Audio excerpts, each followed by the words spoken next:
The 48 Laws of Power, written by Robert Greene and read by Don Leslie.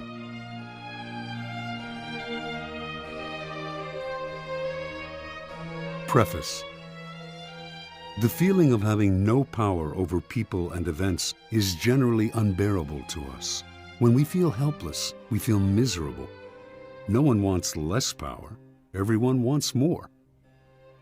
In the world today, however, it is dangerous to seem too power-hungry, to be overt with your power moves. We have to seem fair and decent. So we need to be subtle, congenial yet cunning, democratic yet devious. This game of constant duplicity most resembles the power dynamic that existed in the scheming world of the old aristocratic court.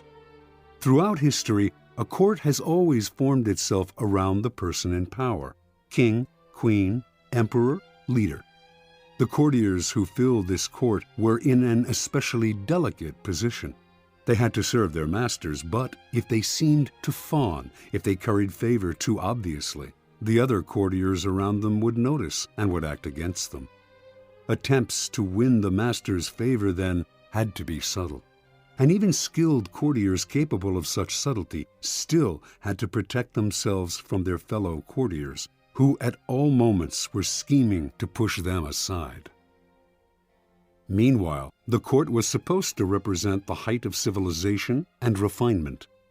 Violent or overt power moves were frowned upon. Courtiers would work silently and secretly against any among them who used force. This was the courtier's dilemma. While appearing the very paragon of elegance, they had to outwit and thwart their own opponents in the subtlest of ways.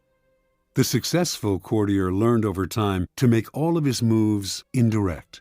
If he stabbed an opponent in the back, it was with a velvet glove on his hand and the sweetest of smiles on his face. Instead of using coercion or outright treachery, the perfect courtier got his way through seduction, charm, deception, and subtle strategy, always planning several moves ahead. Life in the court was a never-ending game that required constant vigilance and tactical thinking. It was civilized war. Today, we face a peculiarly similar paradox to that of the courtier. Everything must appear civilized, decent, democratic, and fair. But if we play by those rules too strictly, if we take them too literally, we are crushed by those around us who are not so foolish. As the great Renaissance diplomat and courtier Niccolò Machiavelli wrote, "Any man who tries to be good all the time is bound to come to ruin among the great number who are not good." The court imagined itself the pinnacle of refinement, but underneath its glittering surface a cauldron of dark emotions, greed, envy, lust, hatred, boiled and simmered. Our world today similarly imagines itself the pinnacle of fairness, yet the same ugly emotions still stir within us, as they have forever. The game is the same. Outwardly, you must seem to respect the niceties, but inwardly, unless you are a fool, you learn quickly to be prudent and to do as Napoleon advised: place your iron hand inside a velvet glove. If, like the courtier of times gone by, you can master the arts of indirection, learning to seduce, charm, deceive, and subtly outmaneuver your opponents, you will attain the heights of power. You will be able to make people bend to your will without their realizing what you have done. And if they do not realize what you have done, they will neither resent nor resist you. To some people, the notion of consciously playing power games, no matter how indirect, seems evil, asocial, a relic of the past. They believe they can opt out of the game by behaving in ways that have nothing to do with power. You must beware of such people. They are often among the most adept players at power. They utilize strategies that cleverly disguise the nature of the manipulation involved. These types, for example, will often display their weakness and lack of power as a kind of moral virtue. But true powerlessness, without any motive of self-interest, would not publicize its weakness to gain sympathy or respect. Making a show of one's weakness is actually a very effective strategy, subtle and deceptive, in the game of power. Another strategy of the supposed non-player is to demand equality in every area of life. Everyone must be treated alike, whatever their status and strength. But if, to avoid the taint of power, you attempt to treat everyone equally and fairly, you will confront the problem that some people do certain things better than others. Treating everyone equally means ignoring their differences, elevating the less skillful, and suppressing those who excel. Again, many of those who behave this way are actually deploying another power strategy, redistributing people's rewards in a way that they determine. Yet another way of avoiding the game would be perfect honesty and straightforwardness, since one of the main techniques of those who seek power is deceit and secrecy. But being perfectly honest will inevitably hurt and insult a great many people, some of whom will choose to injure you in return. No one will see your honest statement as completely objective and free of some personal motivation. And they will be right. In truth, the use of honesty is indeed a power strategy intended to convince people of one's noble, good-hearted, selfless character. It is a form of persuasion, even a subtle form of coercion. Finally, those who claim to be non-players may affect an air of naivete to protect them from the accusation that they are after power. Beware again, however, for the appearance of naivete can be an effective means of deceit, and even genuine naivete is not free of the snares of power. Children may be naive in many ways, but they often act from an elemental need to gain control over those around them. Children suffer greatly from feeling powerless in the adult world, and they use any means available to get their way. Genuinely innocent people may still be playing for power, and are often horribly effective at the game, since they are not hindered by reflection. Once again, those who make a show or display of innocence are the least innocent of all. You can recognize these supposed non-players by the way they flaunt their moral qualities, their piety, their exquisite sense of justice. But since all of us hunger for power, and almost all of our actions are aimed at gaining it, the non-players are merely throwing dust in our eyes, distracting us from their power plays with their air of moral superiority. If you observe them closely, you will see, in fact, that they are often the ones most skillful at indirect manipulation, even if some of them practice it unconsciously. And they greatly resent any publicizing of the tactics they use every day. If the world is like a giant scheming court, and we are trapped inside it, there is no use in trying to opt out of the game. That will only render you powerless, and powerlessness will make you miserable. Instead of struggling against the inevitable, instead of arguing and whining and feeling guilty, it is far better to excel at power. In fact, the better you are at dealing with power, the better friend, lover, husband, wife, and person you become. By following the route of the perfect courtier, you learn to make others feel better about themselves, becoming a source of pleasure to them.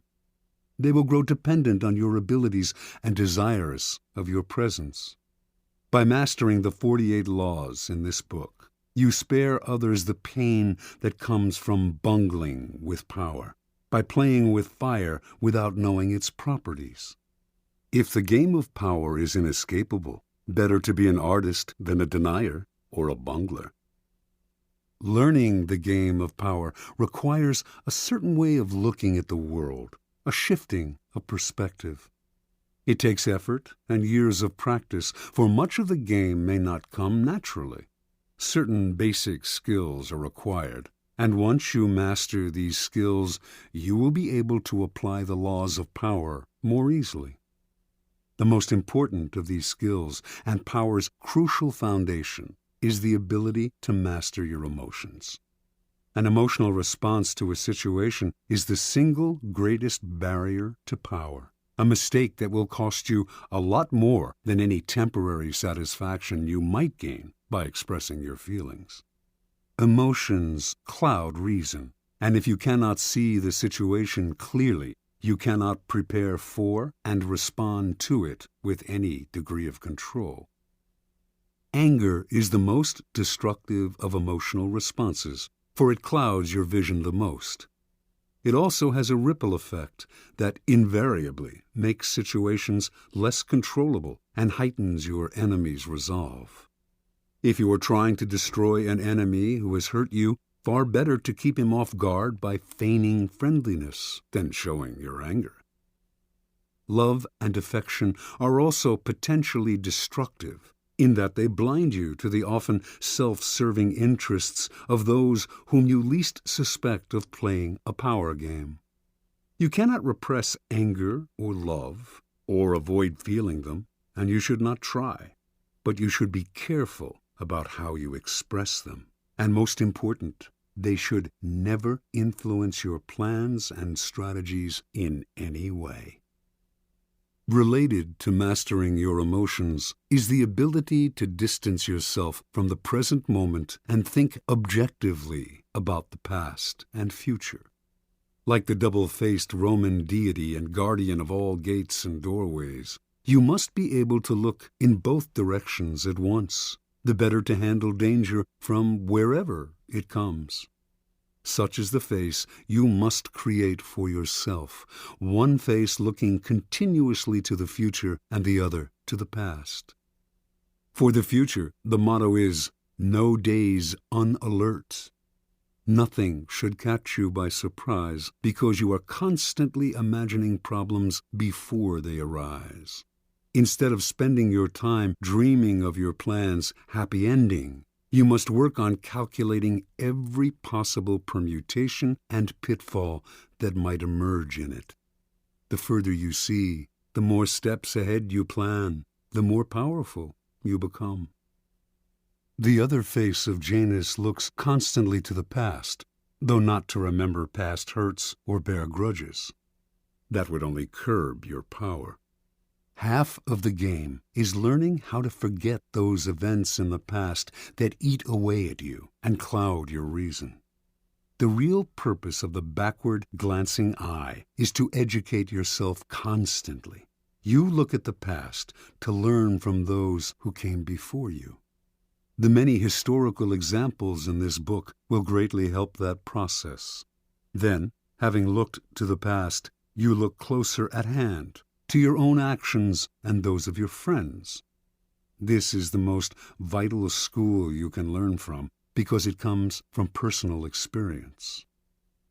You begin by examining the mistakes you have made in the past, the ones that have most grievously held you back. You analyze them in terms of the 48 laws of power, and you extract from them a lesson and an oath. I shall never repeat such a mistake. I shall never fall into such a trap again.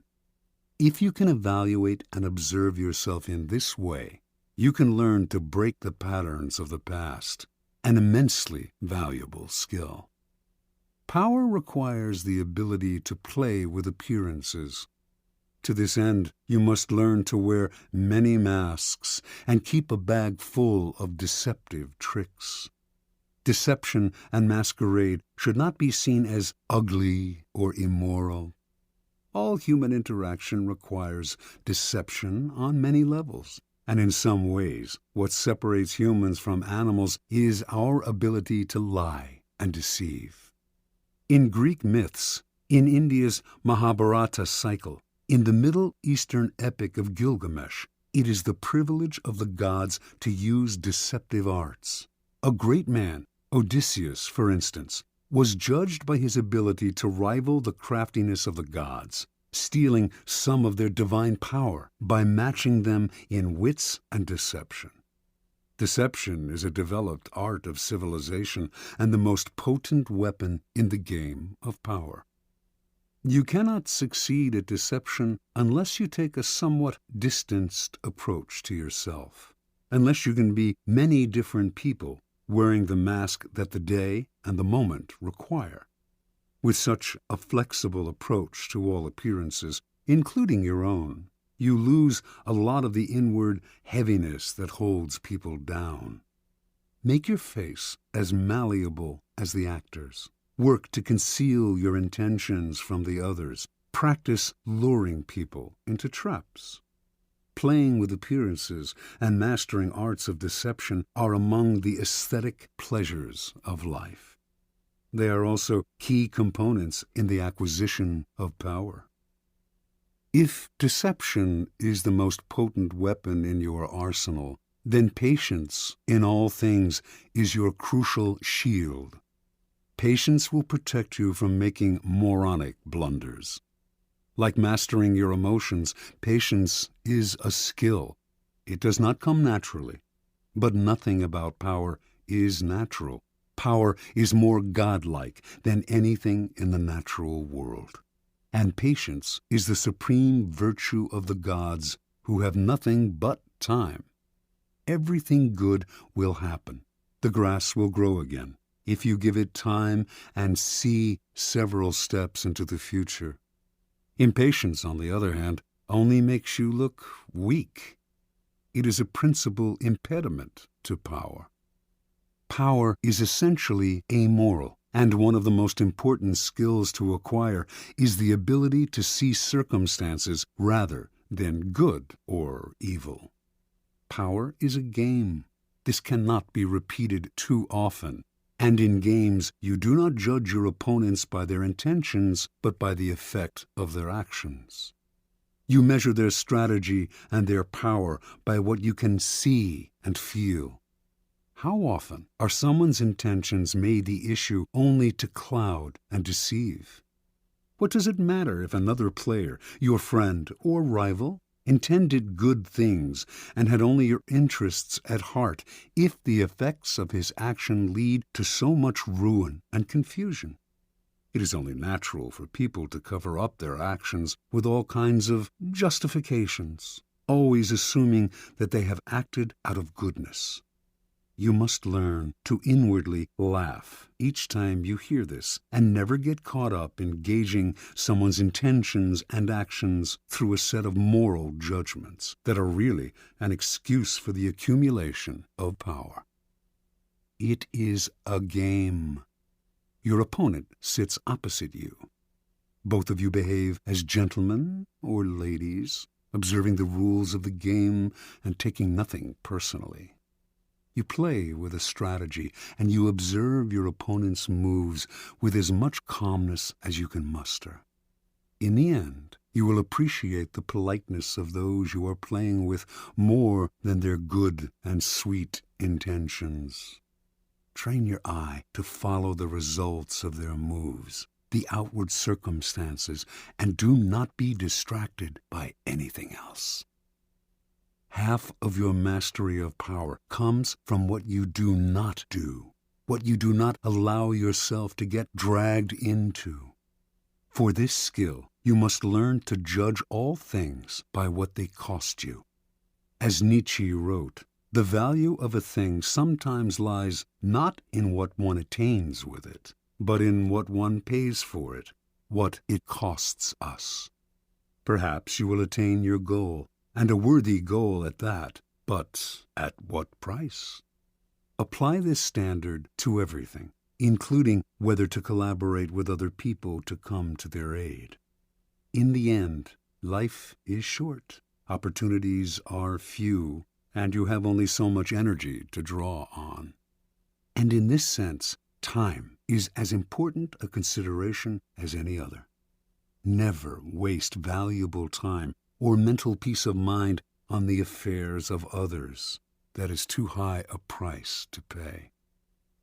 Power is a social game. To learn and master it, you must develop the ability to study and understand people. As the great 17th century thinker and courtier Balthazar Gracian wrote, Many people spend time studying the properties of animals or herbs. How much more important it would be to study those of people with whom we must live or die. To be a master player, you must also be a master psychologist.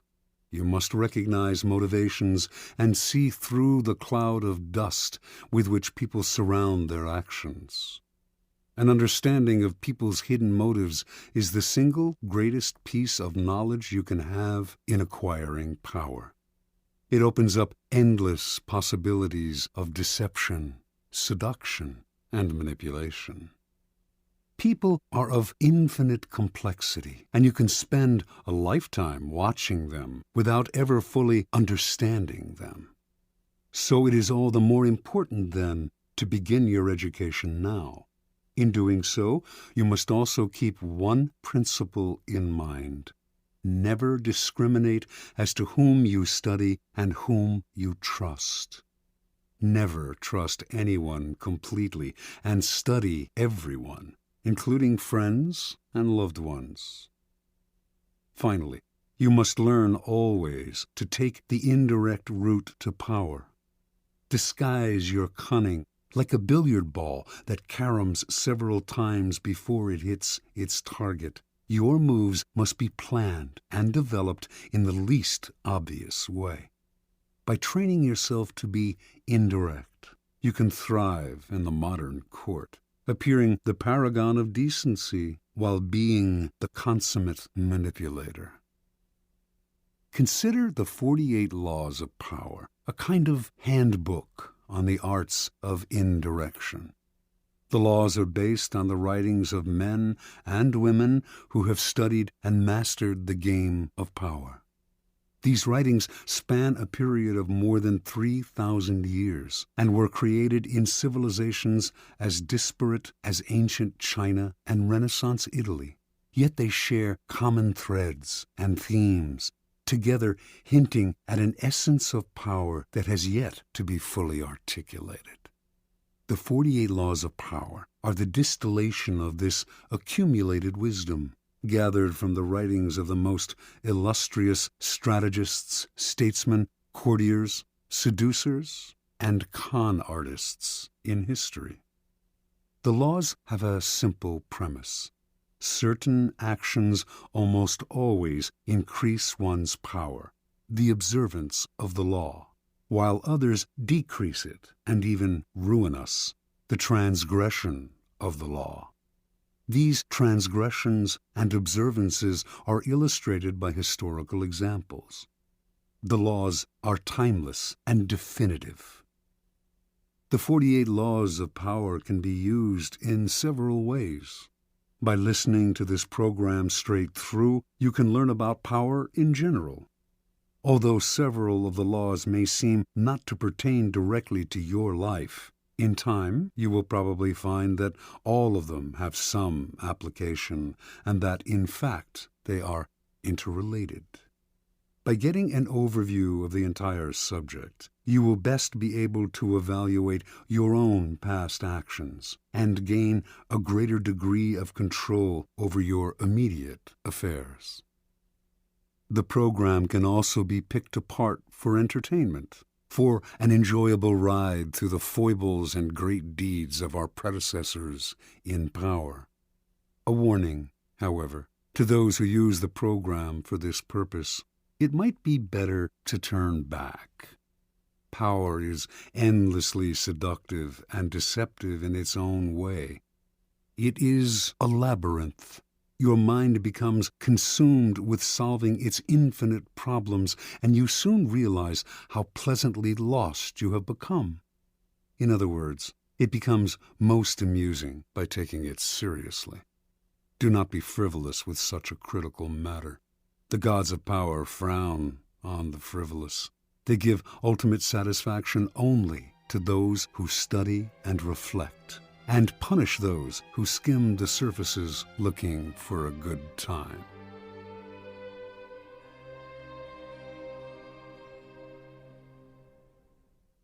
Law 1. Never outshine the master. Judgment. always make those above you feel comfortably superior. In your desire to please and impress them, do not go too far in displaying your talents, or you might accomplish the opposite, inspire fear and insecurity. Make your masters appear more brilliant than they are, and you will attain the heights of power. Transgression of the law. Nicolas Fouquet, Louis XIV's finance minister in the first years of his reign, was a generous man who loved lavish parties, pretty women, and poetry. He also loved money, for he led an extravagant lifestyle.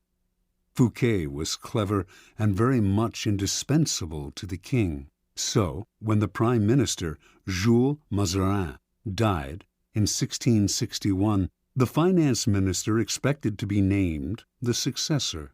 Instead, the king decided to abolish the position. This and other signs made Fouquet suspect that he was falling out of favor, and so he decided to ingratiate himself with the king by staging the most spectacular party the world had ever seen. The party's ostensible purpose would be to commemorate the completion of Fouquet's chateau, Vaux-le-Vicomte, but its real function was to pay tribute to the king, the guest of honor. The most brilliant nobility of Europe and some of the greatest minds of the time, La Fontaine, La Rochefoucauld, Madame de Sévigné, attended the party. Molière wrote a play for the occasion in which he himself was to perform at the evening's conclusion. The party began with a lavish 7-course dinner featuring foods from the Orient never before tasted in France, as well as new dishes created especially for the night. The meal was accompanied with music commissioned by Fouquet to honor the king. After dinner, there was a promenade through the chateau's gardens. The grounds and fountains of Vaux-le-Vicomte were to be the inspiration for Versailles. Fouquet personally accompanied the young king through the geometrically aligned arrangements of shrubbery and flower beds.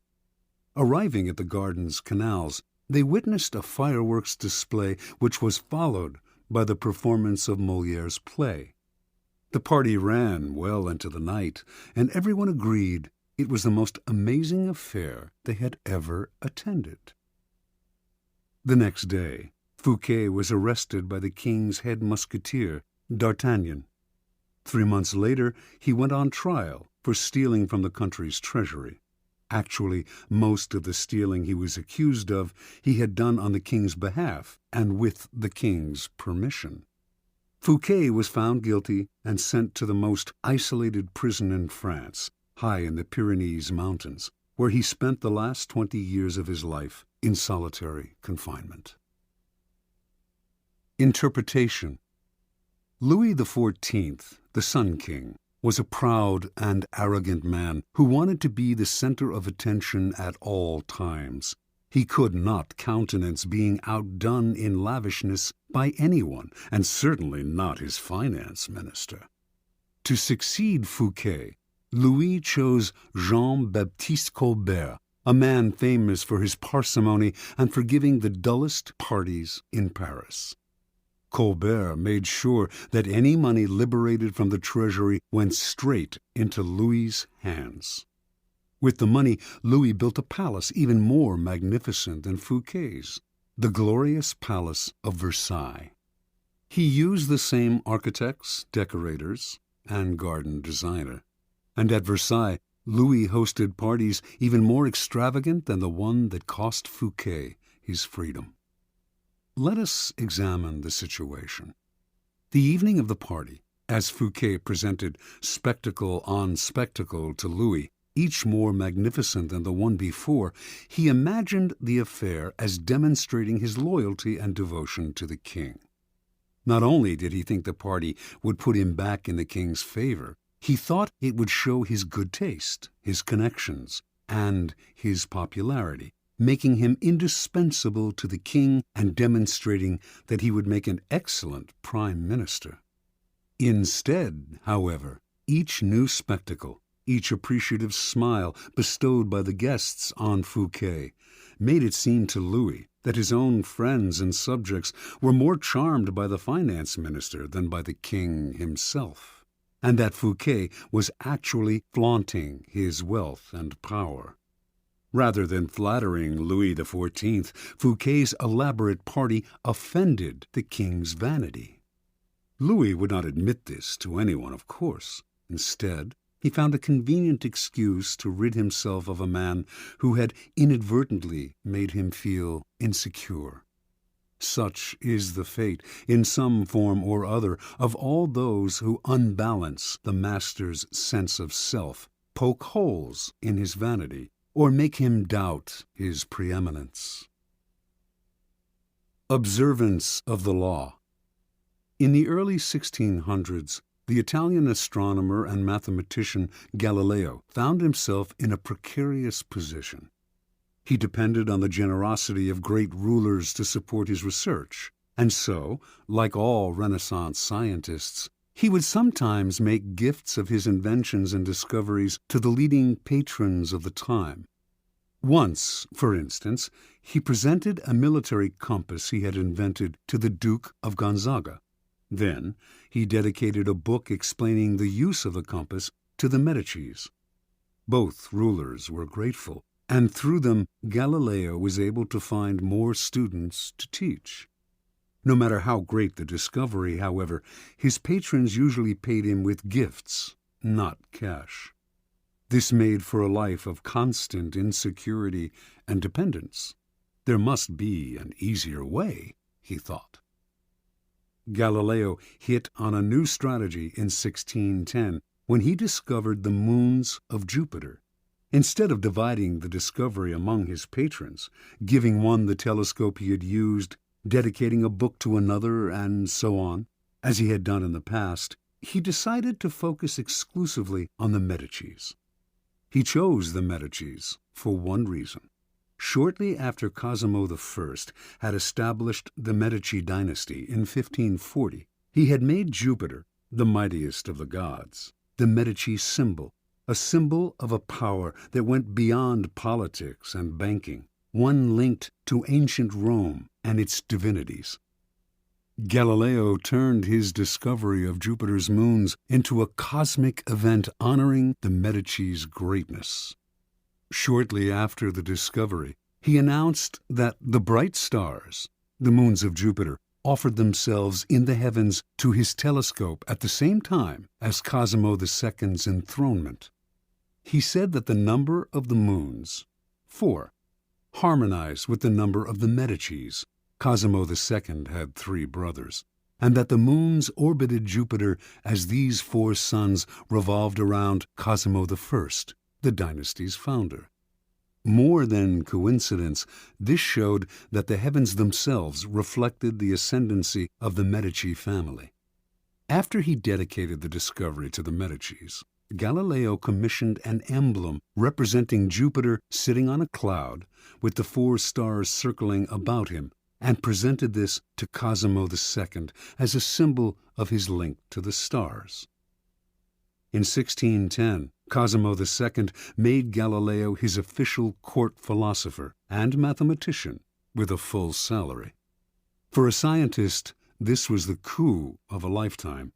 The days of begging for patronage were over. Interpretation. In one stroke, Galileo gained more with his new strategy than he had in years of begging. The reason is simple. All masters want to appear more brilliant than other people. The producer of a great work wants to feel he is more than just the provider of the financing. He wants to appear creative and powerful, and also more important than the work produced in his name. Instead of insecurity, you must give him glory.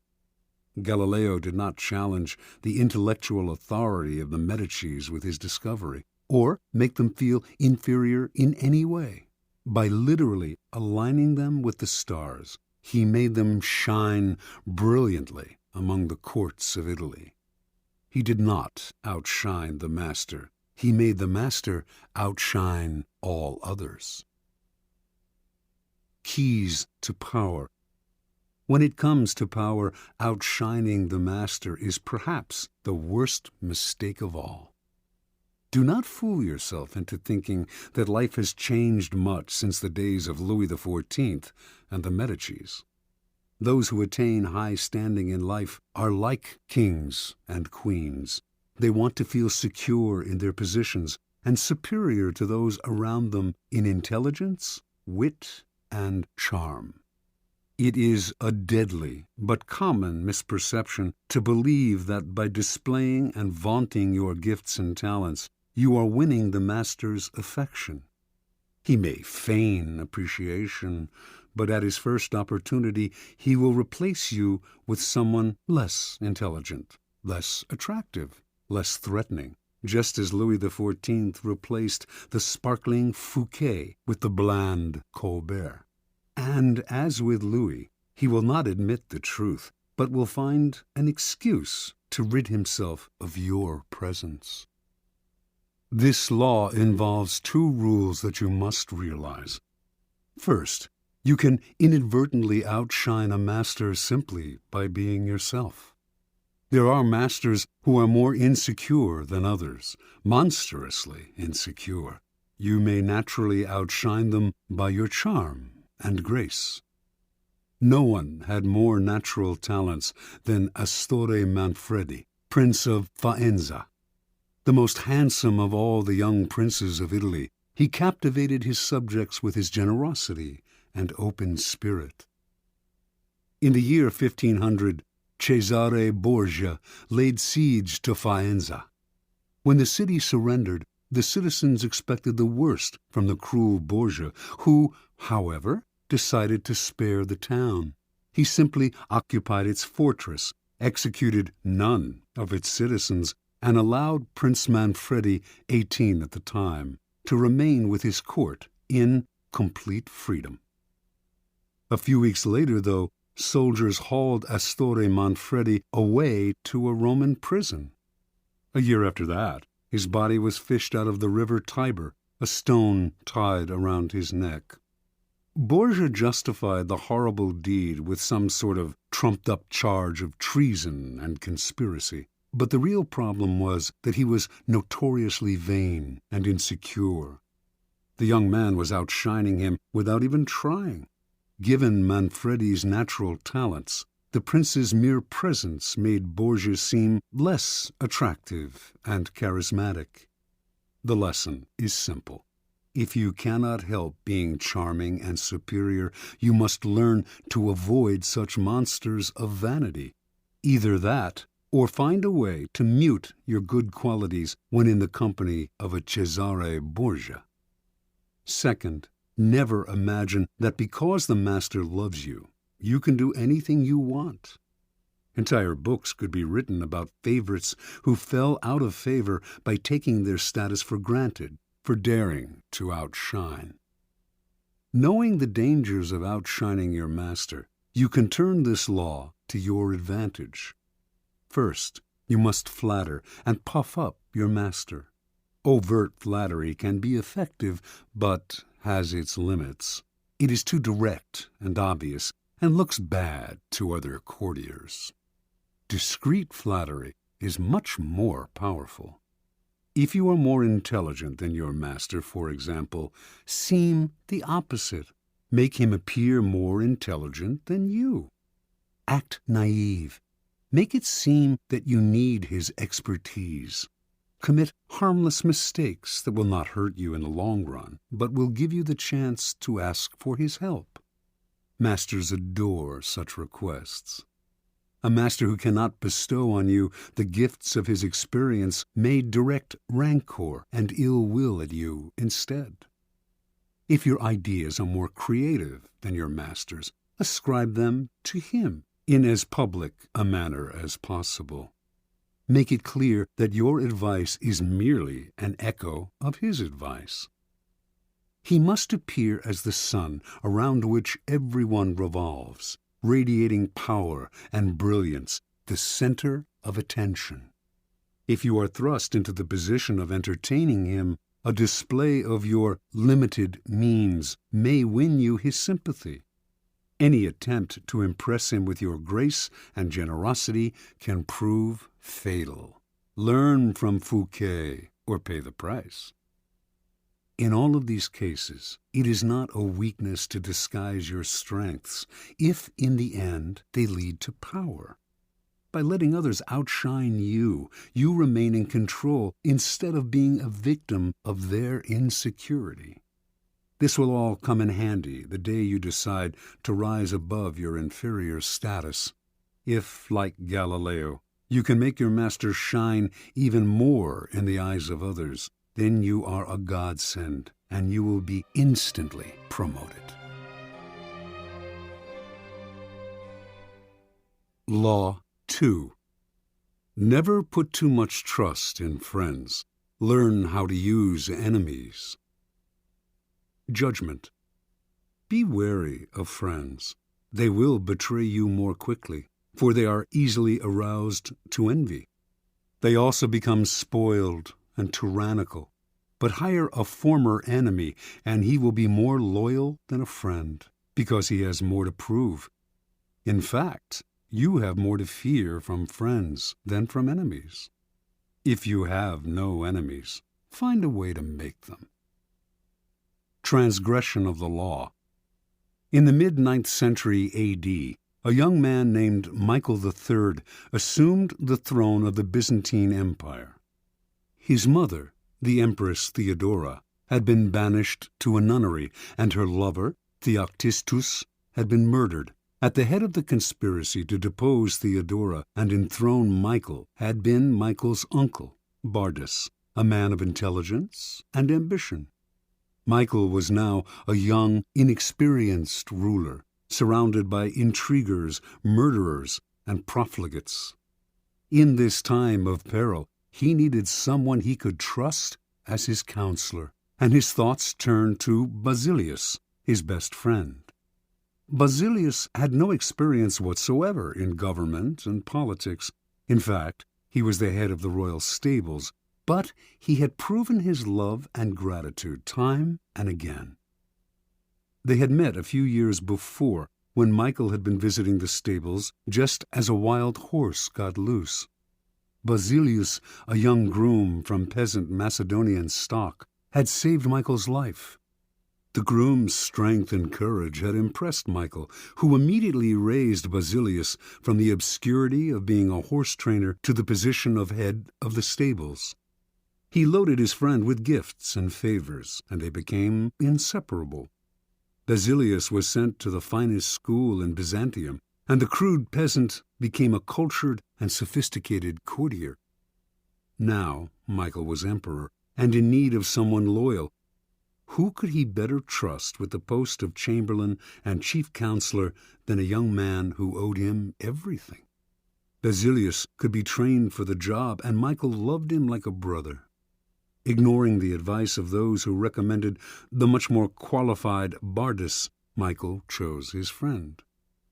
Basilius learned well, and was soon advising the emperor on all matters of state. The only problem seemed to be money. Basilius never had enough.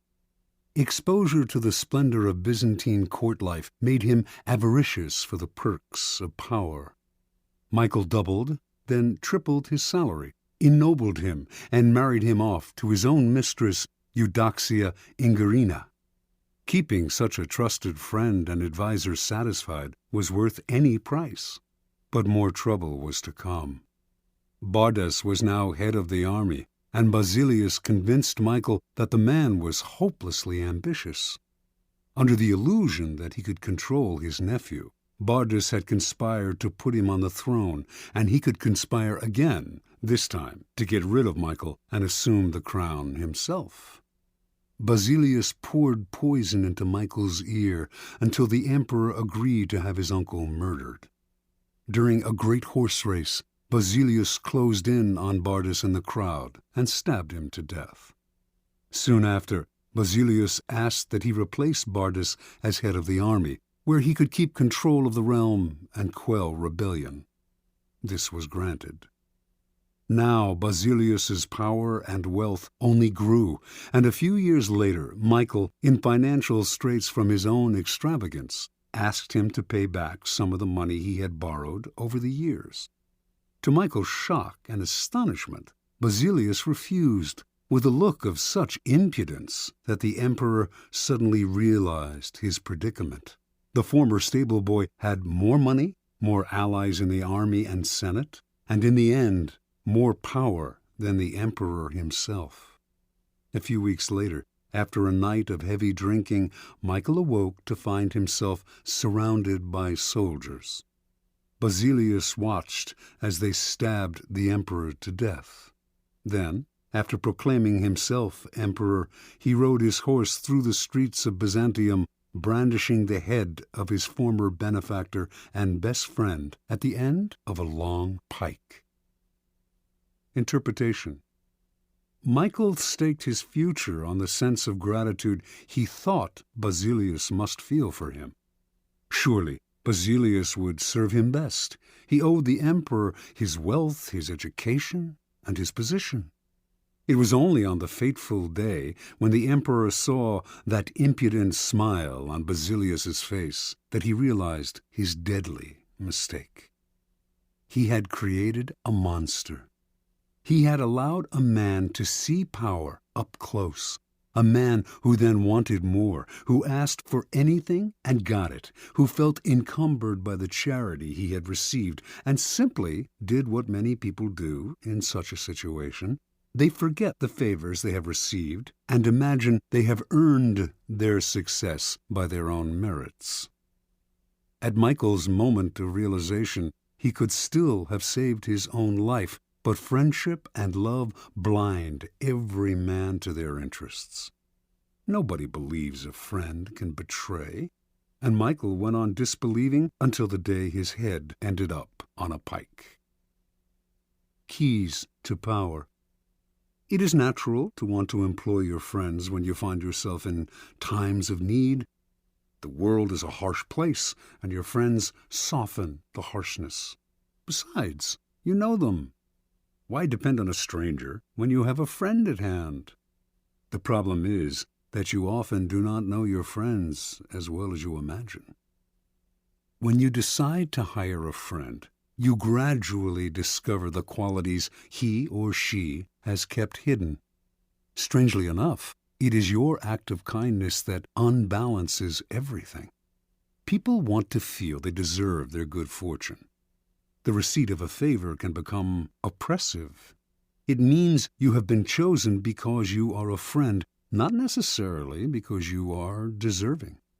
There is almost a touch of condescension in the act of hiring friends that secretly afflicts them.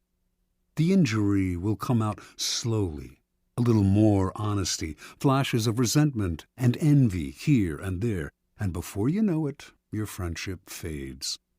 The more favors and gifts you supply to revive the friendship, the less gratitude you receive. All working situations require a kind of distance between people. You are trying to work, not make friends. Friendliness, real or false, only obscures that fact. The key to power, then, is the ability to judge who is best able to further your interests in all situations. Keep friends for friendship, but work with the skilled and competent. Whenever you can, bury the hatchet with an enemy and make a point of putting him in your service. Never let the presence of enemies upset or distress you. You are far better off with a declared opponent or two than not knowing where your real enemies lie. The man of power welcomes conflict, using enemies to enhance his reputation as a sure-footed fighter who can be relied upon in times of uncertainty. Law 3. Conceal your intentions. Judgment. Keep people off balance and in the dark by never revealing the purpose behind your actions. If they have no clue what you are up to, they cannot prepare a defense. Guide them far enough down the wrong path Envelop them in enough smoke, and by the time they realize your intentions, it will be too late. Part 1. Use decoyed objects of desire and red herrings to throw people off the scent. If at any point in the deception you practice, people have the slightest suspicion as to your intentions, all is lost. Do not give them the chance to sense what you are up to. Throw them off the scent by dragging red herrings across the path. Use false sincerity, send ambiguous signals, set up misleading objects of desire. Unable to distinguish the genuine from the false, they cannot pick out your real goal. Observance of the law. In 1850, the young Otto von Bismarck, then a 35-year-old deputy in the Prussian Parliament, was at a turning point in his career. The issues of the day were the unification of the many states, including Prussia, into which Germany was then divided, and a war against Austria, the powerful neighbor to the south that hoped to keep the Germans weak and at odds, even threatening to intervene if they tried to unite. Prince William, next in line to be Prussia's king, was in favor of going to war, and the Parliament rallied to the cause, prepared to back any mobilization of troops. The only ones to oppose war were the present king, Frederick William IV, and his ministers, who preferred to appease the powerful Austrians. Throughout his career, Bismarck had been a loyal, even passionate supporter of Prussian might and power. He dreamed of German unification, of going to war against Austria and humiliating the country that for so long had kept Germany divided. A former soldier, he saw warfare as a glorious business. This, after all, was the man who years later would say, "The great questions of the time will be decided not by speeches and resolutions, but by iron and blood." Passionate patriot and lover of military glory, Bismarck nevertheless gave a speech in Parliament at the height of the war fever that astonished all who heard it. "Woe unto the statesman," he said, "who makes war without a reason that will still be valid when the war is over. After the war, you will all look differently at these questions. Will you then have the courage to turn to the peasant contemplating the ashes of his farm, to the man who has been crippled, to the father who has lost his children?" Not only did Bismarck go on to talk of the madness of this war, but, strangest of all, he praised Austria and defended her actions. This went against everything he had stood for. The consequences were immediate. Bismarck was against the war. What could this possibly mean? Other deputies were confused, and several of them changed their votes. Eventually, the king and his ministers won out, and war was averted.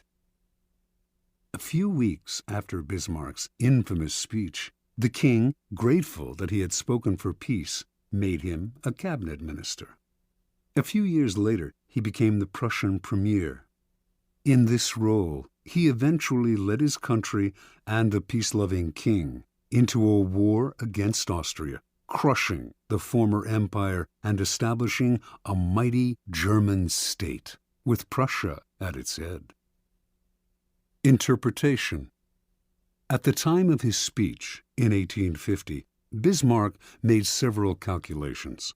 First, he sensed that the Prussian military, which had not kept pace with other European armies, was unready for war, that Austria, in fact, might very well win, a disastrous result for the future. Second, if the war were lost and Bismarck had supported it, his career would be gravely jeopardized. The king and his conservative ministers wanted peace. Bismarck wanted power. The answer was to throw people off the scent by supporting a cause he detested, saying things he would laugh at if said by another. A whole country was fooled.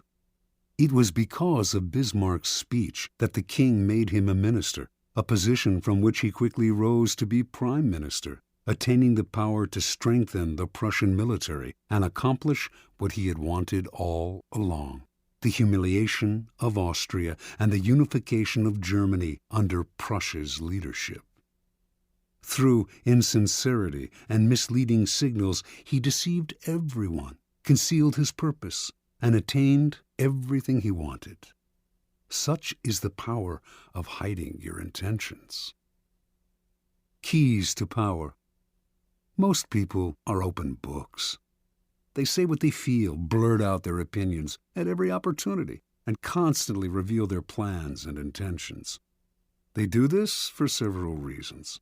First, it is easy and natural to always want to talk about one's feelings and plans for the future. It takes effort to control your tongue and monitor what you reveal. Second, many believe that by being honest and open, they are winning people's hearts and showing their good nature.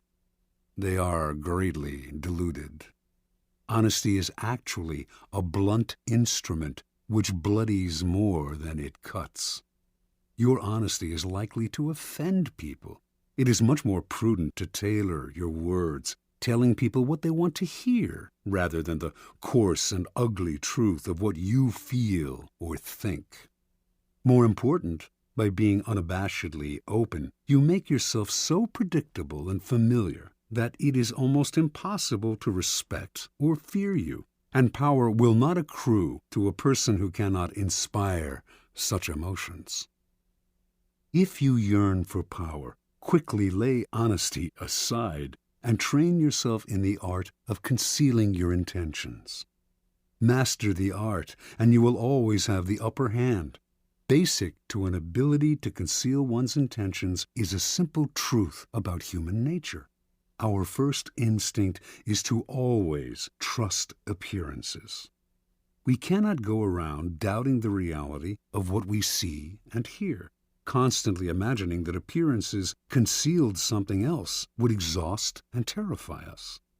This fact makes it relatively easy to conceal one's intentions. Simply dangle an object you seem to desire, a goal you seem to aim for, in front of people's eyes, and they will take the appearance for reality. Once their eyes focus on the decoy, they will fail to notice what you are really up to. You can use this tactic in the following manner. Hide your intentions not by closing up, with the risk of appearing secretive and making people suspicious, but by talking endlessly about your desires and goals, just not your real ones. You will kill 3 birds with 1 stone. You appear friendly, open, and trusting. You conceal your intentions, and you send your rivals on time-consuming goose chases. Another powerful tool in throwing people off the scent is false sincerity. People easily mistake sincerity for honesty. Remember, their first instinct is to trust appearances, and since they value honesty and want to believe in the honesty of those around them, they will rarely doubt you or see through your act. Seeming to believe what you say gives your words great weight. To make your false sincerity an effective weapon in concealing your intentions, espouse a belief in honesty and forthrightness as important social values. Do this as publicly as possible. Emphasize your position on this subject by occasionally divulging some heartfelt thought, though only one that is actually meaningless or irrelevant, of course. Napoleon's minister Talleyrand was a master at taking people into his confidence by revealing some apparent secret. This feigned confidence, a decoy, would then elicit a real confidence on the other person's part. Remember, the best deceivers do everything they can to cloak their roguish qualities. They cultivate an air of honesty in one area to disguise their dishonesty in others. Honesty is merely another decoy in their arsenal of weapons. Part 2. Use smokescreens to disguise your actions. Deception is always the best strategy. But the best deceptions require a screen of smoke to distract people's attention from your real purpose. The bland exterior, like the unreadable poker face, is often the perfect smoke screen, hiding your intentions behind the comfortable and familiar. If you lead the sucker down a familiar path, he won't catch on when you lead him into a trap. Observance of the law. In 1910, a Mr. Sam Giesel of Chicago sold his warehouse business for close to $1 million. He settled down to semi-retirement and the managing of his many properties, but deep inside, he itched for the old days of deal-making. One day, a young man named Joseph Weil visited his office, wanting to buy an apartment he had up for sale. Giesel explained the terms. The price was $8,000, but he only required a down payment of $2,000. Weil said he would sleep on it, but he came back the following day and offered to pay the full $8,000 in cash if Giesel could wait a couple of days until a deal Weil was working on came through. Even in semi-retirement, a clever businessman like Giesel was curious as to how Weil would be able to come up with so much cash, roughly $150,000 today, so quickly. Weil seemed reluctant to say and quickly changed the subject, but Giesel was persistent. Finally, after assurances of confidentiality, Weil told Giesel the following story.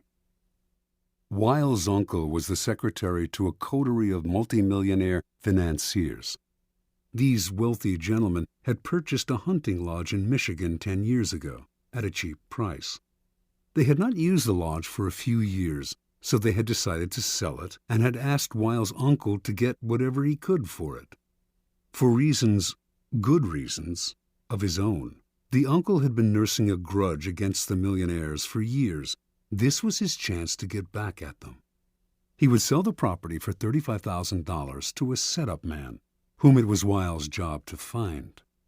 The financiers were too wealthy to worry about this low price. The setup man would then turn around and sell the property again for its real price, around $155,000. The uncle, Weil, and the third man would split the profits from this second sale. It was all legal and for a good cause, the uncle's just retribution. Giesel had heard enough. He wanted to be the set-up buyer. Weil was reluctant to involve him, but Giesel would not back down. The idea of a large profit plus a little adventure had him champing at the bit. Weil explained that Giesel would have to put up the $35,000 in cash to bring the deal off. Giesel, a millionaire, said he could get the money with a snap of his fingers. Weil finally relented and agreed to arrange a meeting between the uncle, Giesel, and the financiers in the town of Galesburg, Illinois. On the train ride to Galesburg, Giesel met the uncle, an impressive man, with whom he avidly discussed business. Weil also brought along a companion, a somewhat paunchy man named George Gross. Weil explained to Giesel that he himself was a boxing trainer, that Gross was one of the promising prize fighters he trained, and that he had asked Gross to come along to make sure the fighter stayed in shape. For a promising fighter, Gross was unimpressive looking. He had gray hair and a beer belly, but Giesel was so excited about the deal that he didn't really think about the man's flabby appearance. Once in Galesburg, Weil and his uncle went to fetch the financiers, while Giesel waited in a hotel room with Gross, who promptly put on his boxing trunks. As Giesel half-watched, Gross began to shadow box. Distracted as he was, Giesel ignored how badly the boxer wheezed after a few minutes of exercise, although his style seemed real enough.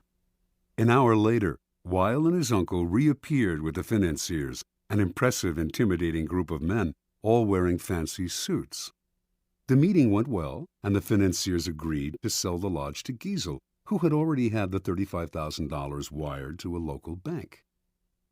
This minor business now settled, the financiers sat back in their chairs and began to banter about high finance, throwing out the name J.P. Morgan as if they knew the man.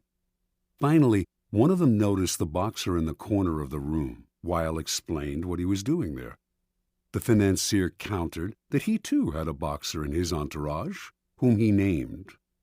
Weil laughed brazenly and exclaimed that his man could easily knock out their man. Conversation escalated into argument. In the heat of passion, Weil challenged the men to a bet. The financiers eagerly agreed and left to get their man ready for a fight the next day. As soon as they had left, the uncle yelled at Weil right in front of Giesel. They did not have enough money to bet with, and once the financiers discovered this, the uncle would be fired. Weil apologized for getting him in this mess, but he had a plan. He knew the other boxer well, and with a little bribe, they could fix the fight. But where would the money come from for the bet? The uncle replied. Without it, they were as good as dead. Finally, Giesel had heard enough. Unwilling to jeopardize his deal with any ill will, he offered his own $35,000 cash for part of the bet. Even if he lost that, he would wire for more money and still make a profit on the sale of the lodge. The uncle and nephew thanked him. With their own $15,000 and Giesel's $35,000, they would manage to have enough for the bet. That evening, as Giesel watched the two boxers rehearse the fix in the hotel room, his mind reeled at the killing he was going to make from both the boxing match and the sale of the lodge. The fight took place in a gym the next day. Weil handled the cash, which was placed for security in a locked box. Everything was proceeding as planned in the hotel room. The financiers were looking glum at how badly their fighter was doing, and Giesel was dreaming about the easy money he was about to make. Then, suddenly, a wild swing by the financier's fighter hit Gross hard on the face, knocking him down. When he hit the canvas, blood spurted from his mouth. He coughed, then lay still. One of the financiers, a former doctor, checked his pulse. He was dead. The millionaires panicked. Everyone had to get out before the police arrived. They could all be charged with murder. Terrified, Giesel hightailed it out of the gym and back to Chicago, leaving behind his $35,000, which he was only too glad to forget, for it seemed a small price to pay to avoid being implicated in a crime. He never wanted to see Weil or any of the others again. After Giesel scurried out, Gross stood up under his own steam. The blood that had spurted from his mouth came from a ball filled with chicken blood and hot water that he had hidden in his cheek. The whole affair had been masterminded by Weil, better known as the Yellow Kid, one of the most creative con artists in history. Weil split the $35,000 with the financiers and the boxers, all fellow con artists, a nice little profit for a few days' work. Interpretation. The Yellow Kid had staked out Giesel as the perfect sucker long before he set up the con. He knew the boxing match scam would be the perfect ruse to separate Giesel from his money quickly and definitively. But he also knew that if he had begun by trying to interest Giesel in the boxing match, he would have failed miserably. He had to conceal his intentions and switch attention, create a smokescreen, in this case the sale of the lodge. On the train ride and in the hotel room, Giesel's mind had been completely occupied with the pending deal, the easy money, the chance to hobnob with wealthy men. He had failed to notice that Gross was out of shape and middle-aged at best. Such is the distracting power of a smokescreen. Engrossed in the business deal, Giesel's attention was easily diverted to the boxing match, but only at a point when it was already too late for him to notice the details that would have given Gross away. The match, after all, now depended on a bribe rather than on the boxer's physical condition, and Giesel was so distracted at the end by the illusion of the boxer's death that he completely forgot about his money. Learn from the Yellow Kid. The familiar, inconspicuous front is the perfect smokescreen. Approach your mark with an idea that seems ordinary enough, a business deal, financial intrigue. The sucker's mind is distracted, his suspicions allayed. That is when you gently guide him onto the second path, the slippery slope down which he slides helplessly into your trap. Keys to power. If you believe that the deceivers are colorful folk who mislead with elaborate lies and tall tales, you are greatly mistaken. The best deceivers utilize a bland and inconspicuous front that calls no attention to themselves. They know that extravagant words and gestures immediately raise suspicion. Instead, they envelop their mark in the familiar, the banal, the harmless. The simplest form of smokescreen is facial expression. Behind a bland, unreadable exterior, all sorts of mayhem can be planned without detection. This is a weapon that the most powerful men in history have learned to perfect. It was said that no one could read Franklin D. Roosevelt's face. Baron James Rothschild made a lifelong practice of disguising his real thoughts behind bland smiles and nondescript looks. Stendhal wrote of Talleyrand, "Never was a face less of a barometer." As one poker manual explains it, while playing his hand, the good player is seldom an actor. Instead, he practices a bland behavior that minimizes readable patterns, frustrates and confuses opponents, permits greater concentration. An adaptable concept, the smokescreen can be practiced on a number of levels, all playing on the psychological principles of distraction and misdirection. One of the most effective smokescreens is the noble gesture. People want to believe apparently noble gestures are genuine, for the belief is pleasant. They rarely notice how deceptive these gestures can be. Another effective smokescreen is the pattern, the establishment of a series of actions that seduce the victim into believing you will continue in the same way. The pattern plays on the psychology of anticipation. Our behavior conforms to patterns, or so we like to think. In 1878, the American robber baron Jay Gould created a company that began to threaten the monopoly of the telegraph company Western Union. The directors of Western Union decided to buy Gould's company up.